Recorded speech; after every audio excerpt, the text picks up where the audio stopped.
Pero bueno, ya grabando para la clase que se va a quedar grabada en YouTube, damos la bienvenida a todos los que nos ven por ahí también. Y como les decía a todos nuestros alumnos, a nuestra hermana Nayeli, a nuestro hermano Eduardo y a nuestra hermana Estercita, tenemos la oportunidad de ver que el día de hoy vamos a hacer la revisión de nuestros cuestionarios para aquellos que no han enviado alguno, puedan tener la oportunidad de tener la revisión conforme a lo que yo en algún momento tuve como oportunidad de entregar en la Escuela de Ministerios y también con algunas cosas que vamos a estar comparando y sobre todo analizando en la clase del día de hoy ya en esta revisión, ¿vale? Entonces esperemos que les pueda servir.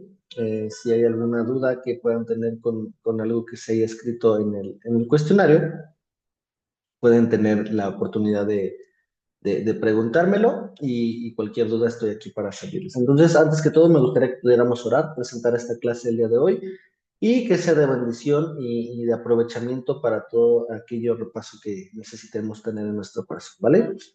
Mi Señor Jesús, te damos gracias en esta hora, Señor, porque nos permites el privilegio de poder acercarnos nuevamente delante de ti, Señor, en una clase más, Señor, de este sábado.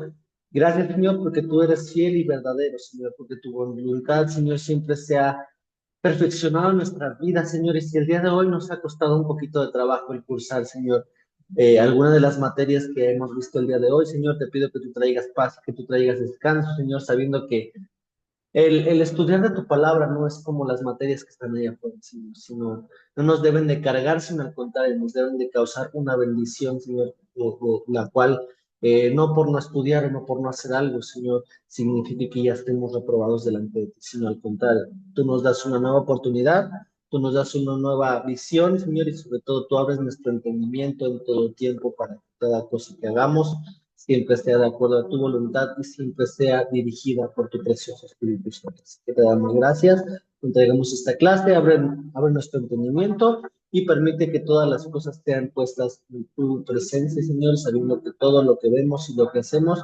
siempre seas tú hablando. Señor, yo siempre quiero hacerme a un lado como un alumno más para que tú enseñes lo que necesitas. Te damos gracias en el nombre de Jesús y todos decimos amén. Voy a tratar de hablar un poquito más fuerte para que me puedan escuchar, porque estamos en la iglesia y está el ensayo del grupo de alabanza, entonces si se llega a escuchar muy fuerte, por favor ahí me alzan la manita para que yo también trate de abrir mi volumen un poquito más, ¿vale?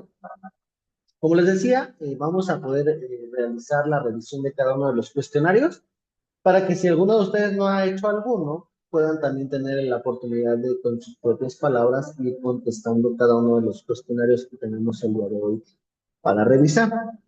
Vamos a revisar desde el cuestionario uno hasta el cuestionario que nos queremos para que la siguiente clase retomemos y ya comencemos bien a estudiar lo que es la regla quinta con todo lo que nos hacía falta de esto, ¿vale?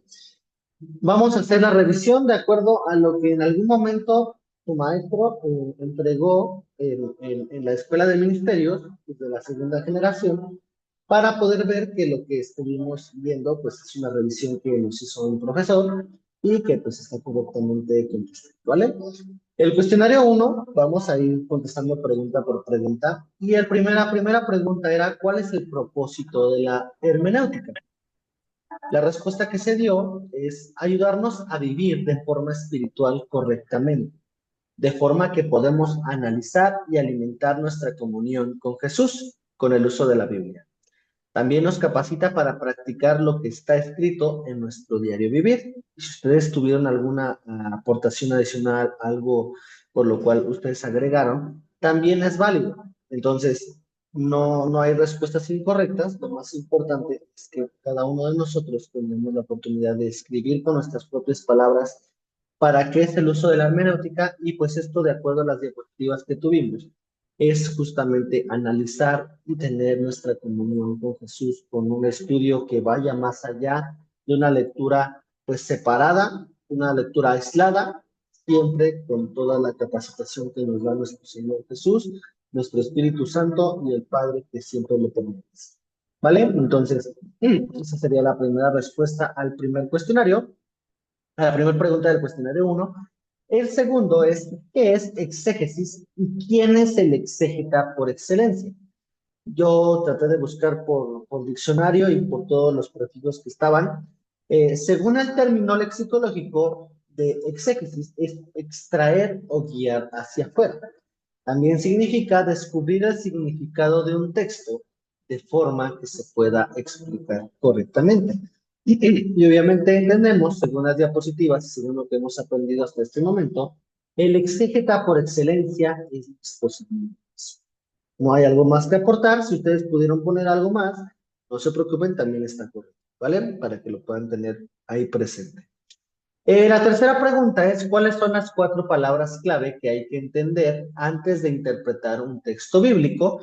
Y pues son las 4 palabras importantes que vemos y hasta el día de hoy seguimos analizando.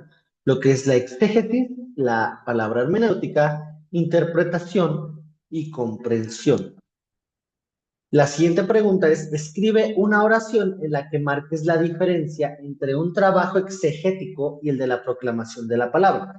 Esta pregunta la reformulamos de hecho, pero yo traté de contestarla conforme a lo que yo había entendido en ese momento y pues el maestro me hizo algunas observaciones que me hicieron cambiar de respuesta.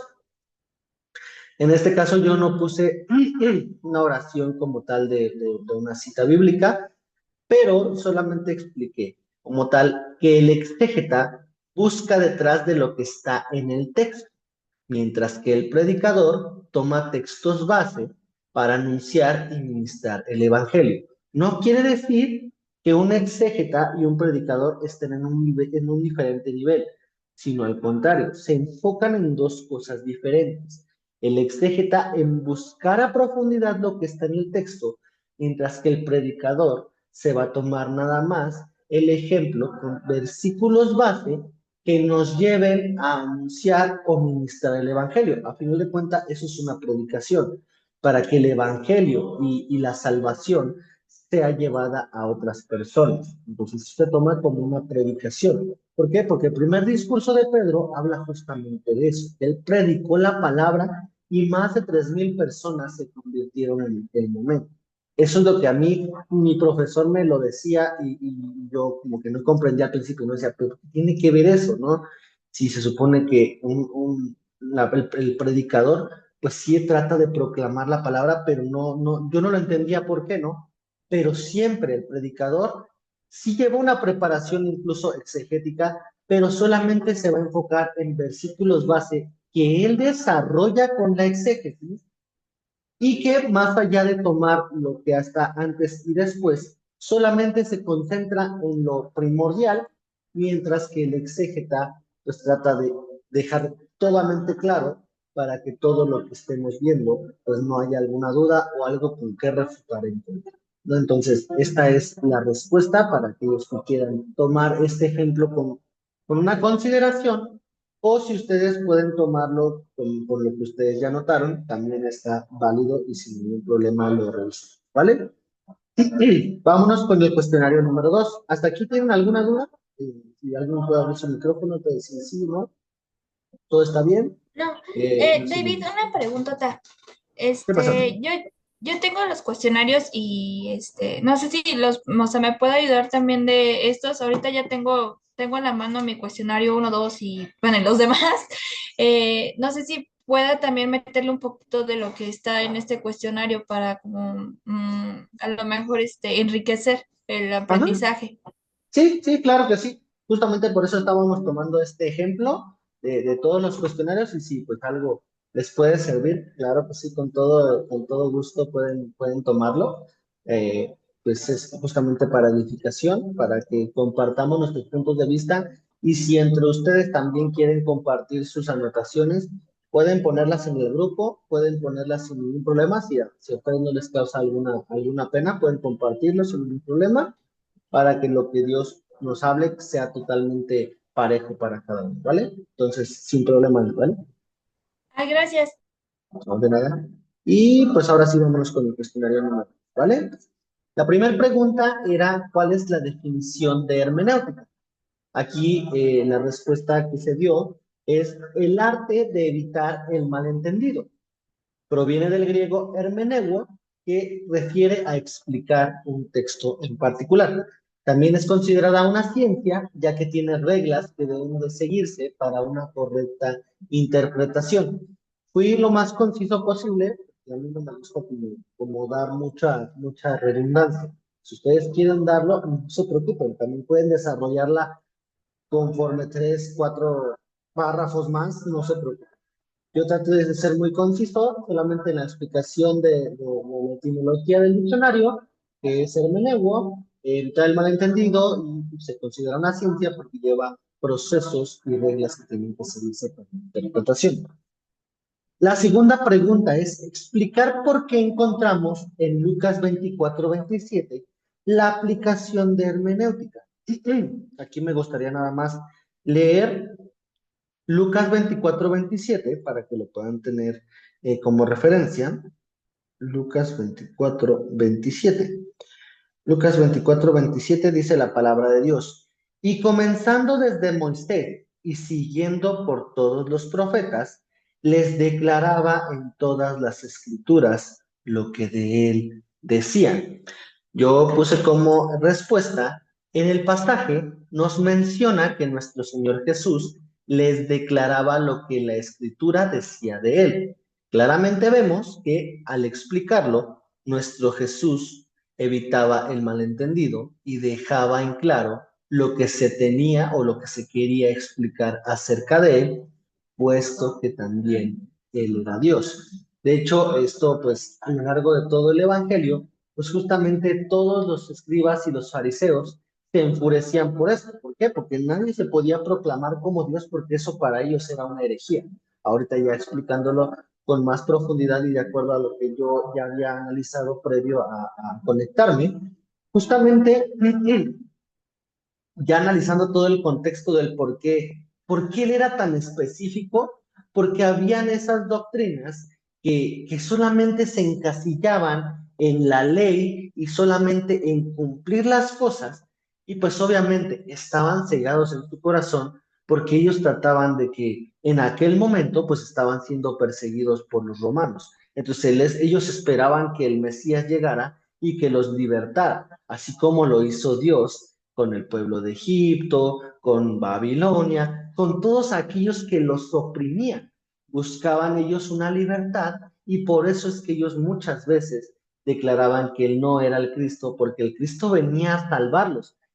No entendían por qué, no entendían de qué iban a ser salvos, pero sí entendían que de forma física, si ellos no se veían libres, ellos aumentaban una presión y una presión para intentar matar a Jesús. Pero entonces, desde el principio, a aquellos que sí se les reveló, a aquellos que sí lo seguían porque entendían sus palabras, se les reveló entendiendo la definición de hermenéutica, evitaba el malentendido y utilizaba reglas de, por ejemplo, la regla tercera, desde irse hasta Moisés, hasta lo que aprendían en ese momento, para que entendieran toda la base y no hubiera ningún malentendido o algún torcer las escrituras con lo que ellos estaban viendo. Entonces, al explicarlo, dejaba en claro que él era Dios. Al final de cuentas, dijo justamente, el Padre y yo somos uno. Y eso pues no le gustaba al pueblo judío, porque decían, pues, ¿cómo? ¿Qué hereje se dice hijo de Dios? Solamente aquel que fue 100% hombre y 100% Dios en la tierra, que tuvo que tener en sus ojos cegados a esa gente para que pudiera ser crucificado, porque de lo contrario, él no iba a poder ser crucificado, él iba a seguir siendo adorado por siempre, pero alguien tenía que morir y ser un sacrificio suficiente para el perdón de nuestros pecados. Entonces, me extendí un poquito en la segunda, pero vámonos ya directamente con la tercera pregunta. ¿Por qué es importante la hermenéutica? La respuesta que yo les daba a mi profesor era porque gracias a ella nos permite conducirnos a la verdad de Dios, así de conciso. Nos permite descubrir la verdad y derivado de esto nos permite ver un pasaje de la Biblia de forma diferente desde distintas perspectivas. También nos ayuda a aferrarnos a Jesús por medio de la fe. Sabemos que al día de hoy, pues algunas doctrinas no consideran que la Biblia sea cristocéntrica, solamente los evangelios, pero pues todas las referencias hablan de eso mismo, de que siempre que buscaban salvación era una salvación a medias, cuando con nuestro Señor Jesús fue una salvación completa de nuestros pecados y de todo lo que al día de hoy puede estarnos afectando, podemos tener la confianza y el análisis posterior de que todo se iba a tratar de Jesús. Entonces, por eso es importante la hermenéutica, nos conduce a la verdad y siempre nos ayuda a aferrarnos a Jesús por medio de creer en él. Entonces, la siguiente pregunta es, ¿qué relación hay en hermenéutica y en exégesis? La respuesta que yo daba era, la exégesis busca encontrar el sentido de un texto desde su contexto histórico, mientras que la hermenéutica busca desarrollar lo obtenido por la exégesis para una mejor comprensión del creyente. Entonces, hagan de cuenta que es lo que yo les decía desde un principio. Hermenéutica es toda la teoría y la exégesis es la práctica. Entonces, ¿cómo vamos a desarrollar todo lo que aprendamos en exégesis? Con las reglas de la hermenéutica. Desarrollar la regla primera, desarrollar la regla segunda, desarrollar la regla tercera, incluso desarrollar la cuarta y la quinta en un texto en particular para saber qué se escribió, con qué palabras, con qué contexto que decía antes y que después, incluso del propósito del libro y consultando paralelos que pueden hacer referencia tanto en el mismo libro como en el Antiguo Nuevo Testamento, en otro libro o en alguna otra carta del apóstol Pablo, si es que es algún texto de nuestra preferencia, el del apóstol Pablo. Entonces, desde todo su contexto histórico, busca encontrar un sentido, la exégesis desde un contexto histórico, mientras que la hermenéutica busca desarrollar todo para una mejor comprensión. Entonces, a lo mejor esta pregunta les causó un poquito más de trabajo. Esta sería la respuesta que yo di. Y si ustedes gustan poder enriquecer su respuesta, todo gusto, pueden hacerlo con esta respuesta, ¿vale? La siguiente pregunta es, define interpretación. Yo lo hice conciso, si ustedes también, como les decía, quieren hacerlo un poquito más desarrollado, sin ningún problema pueden hacerlo. Interpretar proviene del latín interpretari, que significa traducir, declarar y explicar. Así, sin ponerle más, le contesté a mi profesor y pues me la tomó como buena. Entonces, pues tampoco yo no voy a decir, ay, se los tomé como malo, porque pues al final de cuentas va a ser su manual de ustedes. Yo les puedo decir, lo hicieron bien, lo pusieron bien, no lo pusieron bien, traten de corregir para que se dé mejor explicación, pero si a ustedes les funciona el recurso, no hay por qué corregir, ¿vale? La siguiente pregunta. ¿Cómo se complementa la interpretación con la exégesis y la hermenéutica? La respuesta a esta pregunta que yo di fue la interpretación en base a la exégesis es el descubrimiento del significado de un texto, mientras que en base a la hermenéutica es el presentar o explicar los textos, desarrollarlos en su totalidad. Como producto de este complemento, podemos decir que el intérprete busca conectar al receptor y a Dios acercándolo a la verdad de Dios.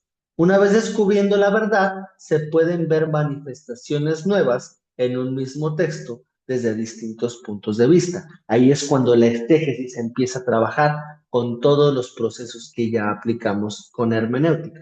Entonces, es lo que les decía. Ya se empezaron a formar ustedes en este semestre, ustedes en el siguiente solamente se van a dedicar a desarrollar y a desarrollar y a desarrollar, les van a dar textos para que ustedes crucen de un lado que ustedes están leyendo de este lado y del otro lado, ustedes ya de acuerdo a su interpretación y de acuerdo a las normas de la hermenéutica, ustedes ya van a poder darle una coherencia para que sea correctamente interpretado un texto. Entonces, esto va a ser el entrenamiento y se complementan. No son diferentes, sino se complementan entre sí. Hagan de cuenta que es como parte uno, parte 2 y parte 3, sabiendo que todo es fundamental.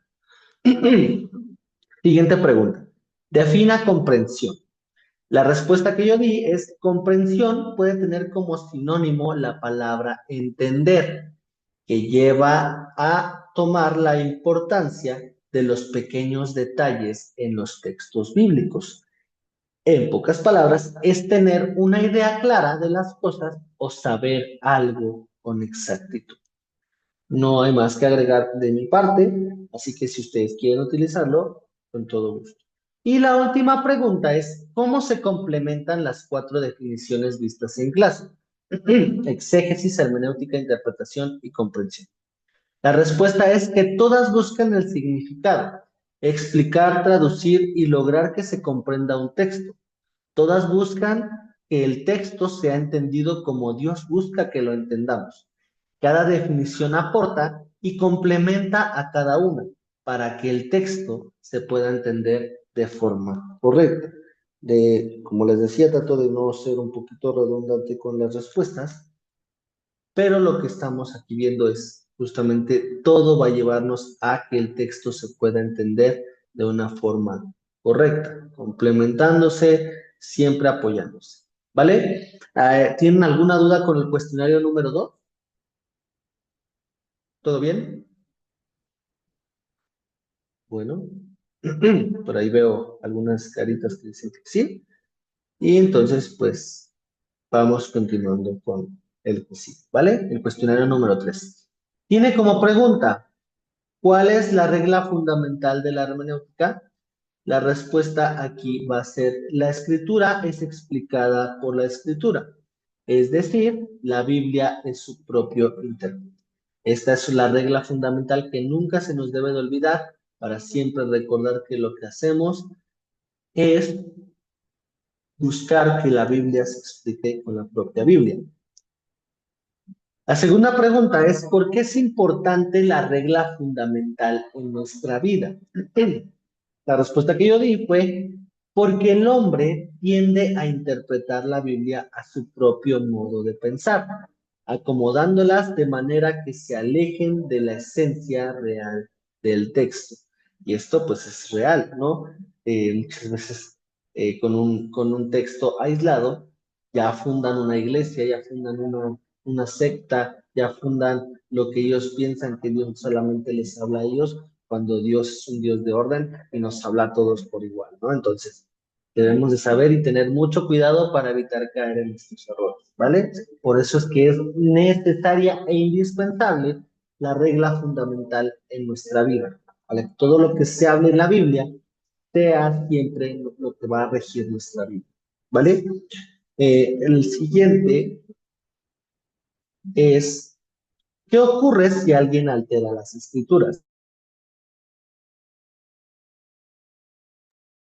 Cuando alguien altera las escrituras, afecta la sanidad de la doctrina, haciendo que la forma de interpretar la Biblia solamente sea por conveniencia y aleje a las personas de lo que Dios quiere decir realmente en la palabra. Y esto es correctamente establecido. A veces incluso pues por cuestiones económicas, por cuestiones de prosperidad, de solamente enfocarse en lo económico, a veces se alteran las escrituras. A veces se altera la forma incluso de interpretar las cosas. ¿Por qué? Porque se busca un fin diferente, un fin de aprovechamiento, no un fin de aprovechamiento espiritual, un fin de aprovechamiento físico, emocional, cuando lo que Dios nos pide es tengamos un aprovechamiento espiritual y que toda la palabra de Dios no busque alterarse, pues incluso lo dice la Biblia, ¿no? Aquel que le ponga una letra de más es considerado maldito. Entonces, nosotros queremos ser librados de ser llamados así y pues evitar alterar las escrituras y evitar también el significado de las palabras de todo lo que hemos estado aprendiendo, que no se nos tome por esa parte, ¿vale?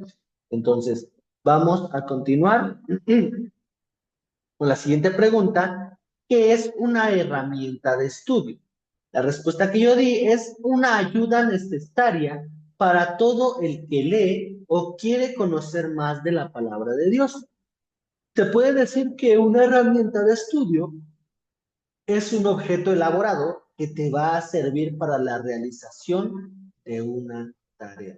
En este caso, la tarea que tenemos pues, es estudiar, analizar y extraer lo mejor que existe en la palabra de Dios para nuestro aprovechamiento diario. Y la última pregunta que tenemos es, ¿cuántas herramientas de estudio bíblico existen? Hasta el día de hoy, diccionarios generales, diccionarios bíblicos, concordancias, comentarios bíblicos y programas de computadora son algunas de las herramientas de estudio más importantes que existen en nuestros días. Sabiendo que, como les digo en cada comercial de nuestra clase, si ustedes no tienen alguno, no se preocupen. Solamente busquen en algún momento tenerlo, pero no que se desfalquen por estar comprando el elemento que si al día de hoy no tenemos, pues no es que no lo necesitemos, sino que podemos reemplazarlo con lo que tenemos y podemos buscar en Internet de fuentes confiables lo que necesitamos estar buscando de la palabra de Dios. ¿Hasta aquí tienen alguna duda? Cuestionario 3 o nos lanzamos al 4. Todo bien, profe. Bueno, muchas gracias, Andy. Si alguien más no tiene duda, nos vamos con el cuestionario número 4. La primera pregunta del cuestionario 4 tiene como primer pregunta, ¿qué es una traducción? La respuesta es la acción de expresar algo que se dijo anteriormente de forma diferente. En el aspecto bíblico, es una forma de transmisión de la palabra de Dios en una lengua distinta de la original. Hebreo, arameo y griego son tres de las lenguas en las cuales fue escrita la Biblia, las únicas tres que fue escrita la Biblia, y se expresa algo que se dijo anteriormente de acuerdo al nuevo idioma que se está hablando. Esta es la respuesta y nos vamos con la siguiente pregunta. ¿Por qué nos sirven las traducciones como una herramienta de estudio? En este caso, pues al día de hoy, nuestra traducción pues, es la Reina Valera 1960 que tenemos en nuestras manos o en nuestras casas. Nos sirven mucho porque tiene la certeza de que siempre va a ser fiable, porque el contenido tiene que permanecer lo más inalterado posible. Es el resultado final de un proceso de mucho tiempo que se invirtió para la comprensión de un texto, incluso de cómo se hablan en un idioma, cómo se hablan en el otro, cómo se adapta la explicación de un texto con el otro y cómo se lleva del original al otro para un mejor aprovechamiento. Aquí siempre va a entrar de que si tenemos alguna duda, en algún momento nos dicen, no, pues es que tu traducción trae cosas raras, podemos siempre volver al original. Siempre hay en internet, hay acceso a la Biblia hebrea, a la Biblia con las palabras hebreas y traducidas como tal, como les decía, con la traducción interlineal, línea por línea, se explica como tal para nuestra mejor comprensión. Lo más importante es que no nos quedemos inconformes con lo que estamos leyendo. Si Dios nos pide en ese momento, por medio del Espíritu Santo, volver a analizar con esa herramienta de estudio que Dios nos ha dado, podemos acceder a buscar todo. Podemos acceder nuevamente a buscar lo que necesitemos resolver de cada duda.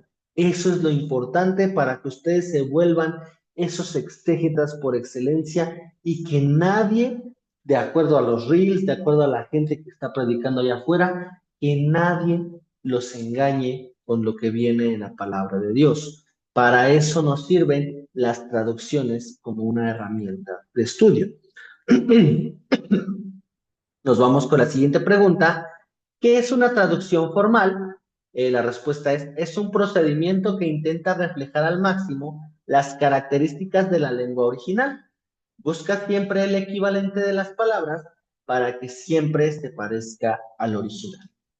¿Qué es una traducción funcional? No. ¿Qué es una traducción interlineal?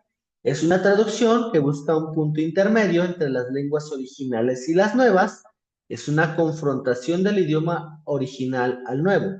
Es decir, debajo de cada palabra del idioma original se coloca la que corresponde al nuevo idioma. Está la Biblia hebrea, en la cual se explican sin verbos ni nada de lo que estaba escrito anteriormente. ¿Qué es una traducción funcional? Es una traducción que busca que el texto sea entendido en el nuevo idioma. La traducción que busca analizar el texto, buscar la función que tiene cada una de sus partes y reconoce los elementos que tiene cada palabra para reconstruir el texto.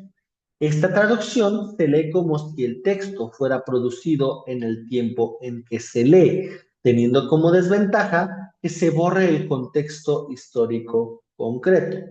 Siempre hay que tener cuidado con estas traducciones funcionales para que no rijan por completo nuestro estudio, pero que sí nos ayuden a entenderlo con nuestras propias palabras, siempre refutándolo con la traducción formal. Entonces, ¿qué es una traducción por paráfrasis? Es una interpretación completamente reestructurada de un texto con el fin de ilustrarlo o hacerlo más claro. Aquí está, pues aquí yo siempre traté de ponerlo lo más claro posible. No utiliza exactamente los equivalentes de las palabras del idioma original.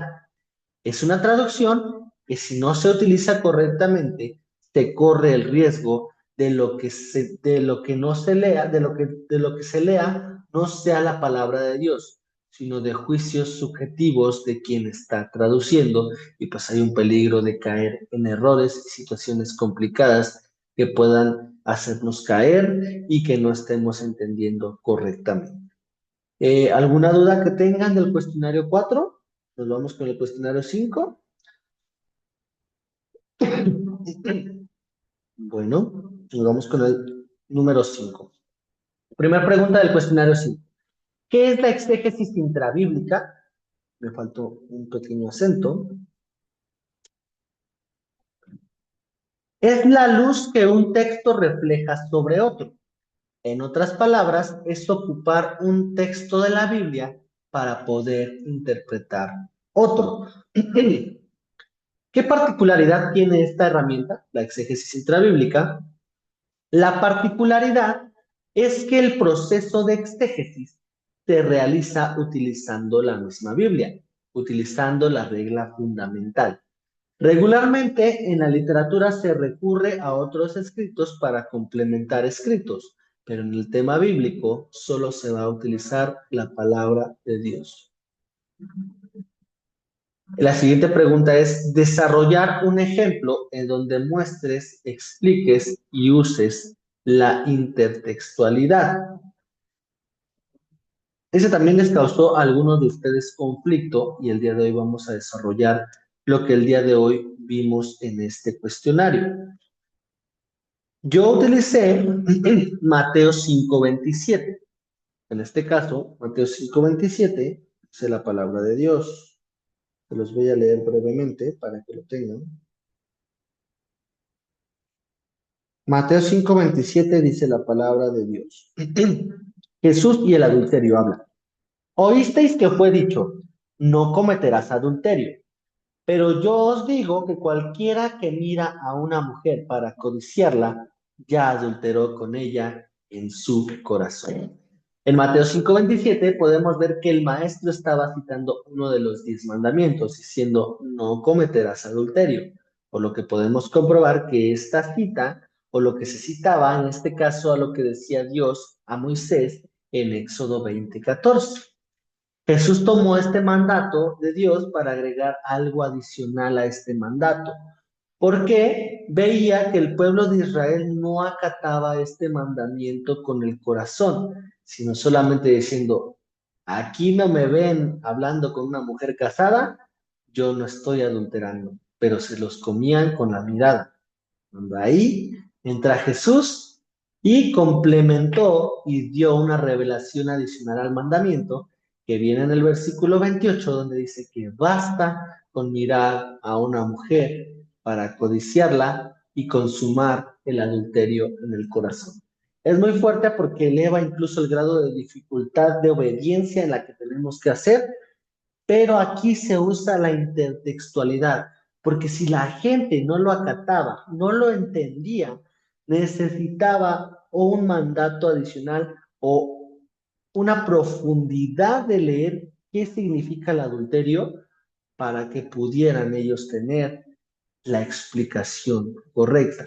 Ese es un ejemplo que a mí desde el primer momento que me dieron el cuestionario me brincó luego, luego. Por eso es que luego, luego ustedes tienen que ir con el Espíritu Santo y decir, Espíritu Santo, ¿qué es lo que necesito aprender en este cuestionario?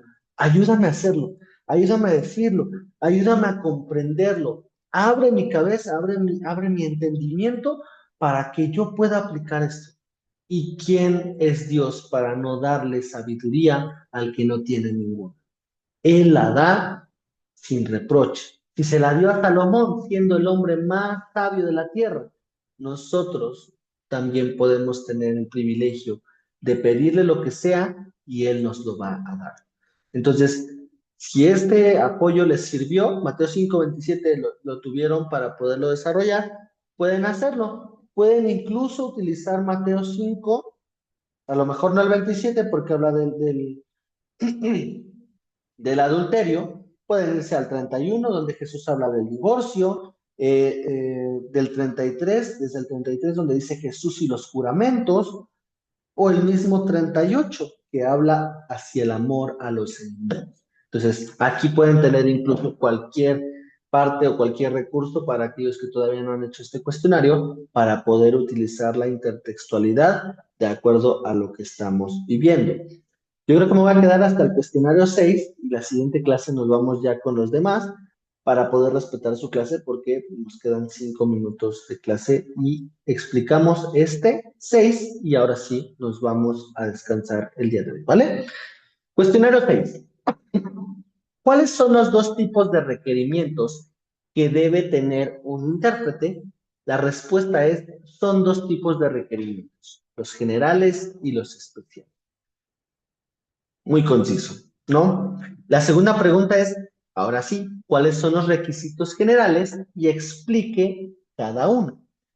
El primero que veíamos como requisitos generales es la objetividad, que es que se te expliquen las cosas de forma concreta, sin rodeos, tal cuales. El segundo es espíritu científico, que es tener una capacidad y una mentalidad de aplicar nuestro estudio en la Biblia. Siempre debe ser con atención para analizar y considerar todo el contexto del versículo. Y el tercero es la humildad, que es saber nuestra posición, saber que los necesitados somos nosotros, que buscamos en la palabra de Dios la dirección del Espíritu Santo.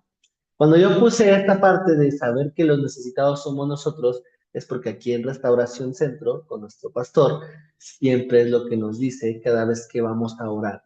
Cada vez que tenemos lunes de oración a las 5 de la mañana, los primeros días del mes. Cada vez que tenemos algo por el cual orar o por el cual pedirle, por un congreso, por un campamento, por alguna actividad de mujeres, de varones, siempre reconocer que los necesitados somos nosotros. Y sabiendo que una persona es necesitada delante de Dios, Él ayuda a hacer las cosas. Por eso es que la humildad siempre va a jugar un papel importante para que podamos entender un texto, sabiendo que no lo sabemos todo, no lo sabemos coma por coma cada una de las letras de la Biblia, sino somos totalmente dependientes de que el Espíritu Santo nos revele en cada párrafo que leamos lo que Él nos va a explicar. Ahora, ¿cuáles son los requisitos especiales? Explique cada uno.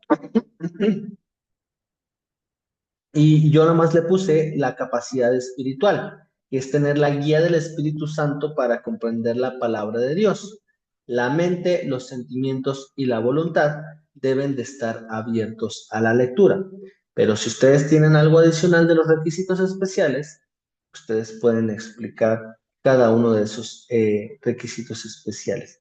Creo que por eso me sacó 9, porque esta pregunta sí necesitaba un poquito más de desarrollo, ¿vale? Entonces, ustedes pueden aplicarlo al día de hoy con toda la capacidad espiritual, pero adicional con un espíritu dócil, con un espíritu que ustedes busquen tener en su corazón la búsqueda, la paciencia, la perseverancia, que es lo que vimos justamente en esos requisitos especiales, y no desanimarse al no entender un texto, sino perseverar en ello para que todo lo que ustedes busquen siempre sea tener la voluntad de Dios para poder leer la palabra de Dios. Entonces, la siguiente pregunta es, ¿qué dice la regla primaria de la hermenéutica? La primera regla de la hermenéutica es de entender el sentido usual y ordinario de cada palabra. Así de conciso, si ustedes quieren desarrollarlo más, pueden hacerlo sin ningún problema. ¿Por qué es importante tomar este principio en la interpretación de un libro? La respuesta es, este sentido usual y ordinario es entender la forma coloquial de usar el significado del texto de un libro. En el caso de la Biblia, se debe estudiar el uso coloquial de lo escrito en el hebreo, el arameo y en el griego, sabiendo que todos los usos y las costumbres, aquí podemos agregarle, usos y costumbres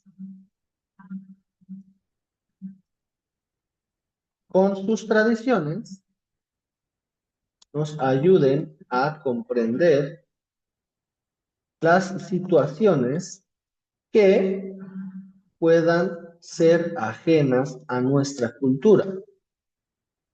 Esto es también importante que lo podamos comprender y esto ya lo podemos a poder sombrear para que sean anotaciones que al día de hoy tengamos y las siguientes generaciones puedan tenerlos como un agregado de lo que en este semestre vimos. Los usos y las costumbres con sus tradiciones nos van a abrir la apertura de nuestros ojos para que todo lo que no hayamos visto con una seguridad de que no entendimos, lo podamos analizar y saber que algunas fiestas, algunas situaciones importantes que pasan desapercibidas por nuestra lectura, porque nosotros ya no pasamos por eso, puedan tener la oportunidad de que sean complementarias e incluso abran nuestros ojos ante la interpretación de un libro correctamente. Entonces, como les decía, hasta aquí nos vamos a quedar y si llegan a tener alguna duda de estos cuestionarios, por favor háganmelo saber y si se pueden poner al corriente para seguir revisando la siguiente semana cuestionario 7, cuestionario 8, cuestionario 9, cuestionario 10, cuestionario 11, cuestionario 12, creo. No, hasta el cuestionario 11 todavía nos hemos quedado. Ya hacemos la revisión total y después del cuestionario 11 ya nos vamos con la regla quinta, todo lo que habíamos aprendido la clase pasada y nos vamos de lleno con el cuestionario número 12 para poder ir cerrando ya con broche de oro este semestre que se nos pasó como agua, pero sin duda alguna espero que lo estén disfrutando, espero que a pesar de ser mucha teoría, ustedes disfruten esto que están aprendiendo y que sobre todo lo empiecen a practicar, sabiendo que la práctica, hay un dicho en el mundo que dice la práctica siempre va a ser al maestro. Entonces, la práctica y más en Dios nos va a hacer maestros para poder enseñar a los demás a extraer lo mejor de las escrituras. Así que me gustaría que pudiéramos orar, cerrar nuestros ojos y dar gracias a Dios por esta clase, sabiendo que puede enriquecer a todos aquellos que estén viendo la transmisión en YouTube. El Señor Jesús, te damos gracias en esta tarde ya, Señor, porque nos permites terminar una clase más de enseñanza, de volver a poder analizar cada uno de los procesos que hemos estado viendo a lo largo de este semestre, todas las preguntas de los cuestionarios que nos vuelven a enseñar el propósito de esta materia, Señor, que a pesar de tener tanta teoría, Señor, en la práctica es el deleite de tu palabra, Señor. Ayúdanos siempre a comprender de forma correcta todas las cosas que entendamos, que no se nos sea tedioso, que siempre haya un gozo y una pasión y una búsqueda implacable, Señor, de todas las respuestas que hay en tu palabra, sabiendo que tú pones el querer como el hacer por tu buena voluntad. Ayúdanos a tener esa comprensión, ayúdanos a tener el desarrollo y ayúdanos a poderlo compartir a quien más lo necesite, sabiendo que para eso nos llamaste, para poder compartir las buenas nuevas, pero siempre con una preparación que tú al día de hoy estás completando en la vida de cada uno de los que están conectados y que están viendo esta transmisión por YouTube. Bendícelos, llévalos a más y que este fin de semana sea de mucha práctica para ellos, Señor, y que siempre tú les hables, Espíritu Santo, en las cosas y necesidades que ellos tienen. Si son problemas de salud, por favor, sé actuando en sus vidas. Si son problemas económicos, sé tú actuando en sus economías. Si son problemas, Señor, familiares, sé tú tocando el corazón de cada una de sus familias e incluso de ellos mismos, Señor. Y si son situaciones de la mente, permite que puedan descansar en ti, sabiendo que en tu palabra dice, venid todos los cargados para descansar en él. Así que veamos a ti, Señor, y siempre buscaremos que tú seas nuestro refugio. Te damos gracias y nos alistamos para la siguiente clase de la siguiente semana, dándote siempre gracias por todo lo que nos das, en el nombre de Cristo Jesús. Amén y amén. Ahora sí me despido de ustedes. Dios me los bendiga. Pónganse al corriente con sus cuestionarios. Nos vemos la siguiente clase. Dios me los bendiga y que tengan bendecido domingo y lo que resta de este sábado, ¿vale? Dios me los bendiga. Cuídense Maestro, mucho. y nos va a mandar los cuestionarios así ya resueltos. Si gusta que se los mande, se los mando por Sí. privado a cada uno de ustedes. Solamente Sí, mándenme maestro. mensajes para que lo tengan y yo se los envío personalmente, ¿vale? Muchas gracias, maestro. Dios le bendiga. Que Dios me los Gracias. bendiga. Gracias. Que estén bien. Dios le bendiga. Bendiciones. Muchas gracias. Bye.